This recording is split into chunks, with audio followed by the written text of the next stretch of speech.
জেলার প্রত্যেকটি শহর থেকে গঞ্জ পর্যন্ত আজকে মাদক বিস্তৃত।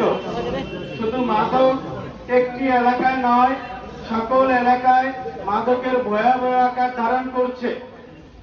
পাশাপাশি আজকে যে মানববন্ধন করা হয়েছে, এই মহিলার বিরুদ্ধে আজকে নয়, বিগত বছর থেকেই মাদক বিক্রির অভিযোগ চলমান আছে।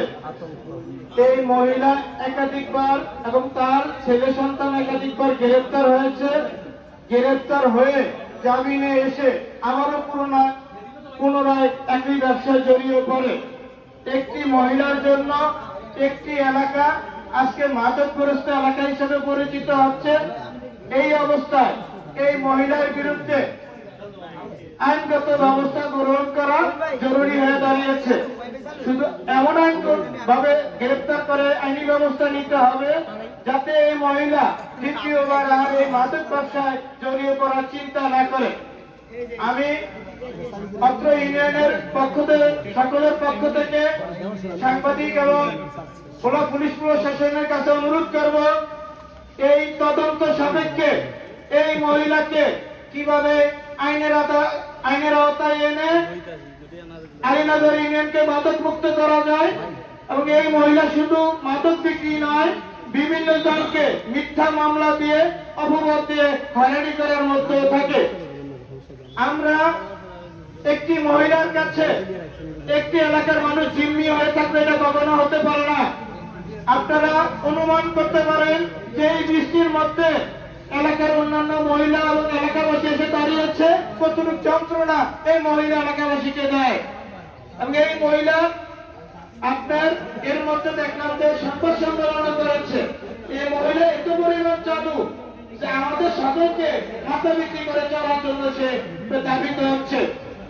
আমি শুধু মানববন্ধন নয়, এলাকাবাসীকে বলবো, এলাকা ভিত্তিক ভাবেও এই মহিলাদের মাদক বিক্রি করে তার তথ্য প্রশাসনের কাছে লিখিতভাবে অভিযোগ করেন, পুলিশ সুপারের কাছে আপনার অভিযোগ করেন। পাশাপাশি একটু এই মহিলা এর মধ্যে দেখলাম মানববন্ধনে সে বিএনপি পন্থী বলে দাবি করেছে।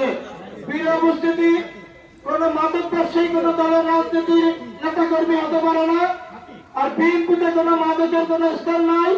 যিনি মাদক বিক্রি করে, মাদক খায়, তার সাথে বিএনপির কোন সম্পর্ক নাই। আমি জেলা বিএনপির নেতৃবৃন্দদের কাছে অনুরোধ করব, এই মহিলার বিরুদ্ধে অবস্থান জানানো। এই মহিলাকে দাবি করেছে সে বিএনপি রাজনীতির সাথে জড়িত, সে যেন বিএনপিতে সে রাজনীতির সাথে জড়িত না, তার আনুষ্ঠানিকভাবে দেওয়া হোক। স্থানীয় ইউনিয়ন বিএনপির কাছে অনুরোধ করব, আপনারা সংবাদ সম্মেলনের মাধ্যমে এটা বলেন যে উনি বিএনপির সাথে জড়িত নয়। প্রিয় উপস্থিতি, কোন মাদক কারবারি কোন দলের সাথে সম্পৃক্ত নয়। আজকে এই মানববন্ধনের মাধ্যমে আমি সকল সাংবাদিক মহোদয়ের কাছে অনুরোধ করব, তার বিরুদ্ধে নিউজ করুন। নিউজের মাধ্যমে যাতে এই আপনার ইউনিয়নের লোকজন উপকৃত হয়, মহিলার অত্যাচার থেকে রক্ষা পায়। সকলকে ধন্যবাদ জানিয়ে আমি আমার বক্তব্য শেষ করছি।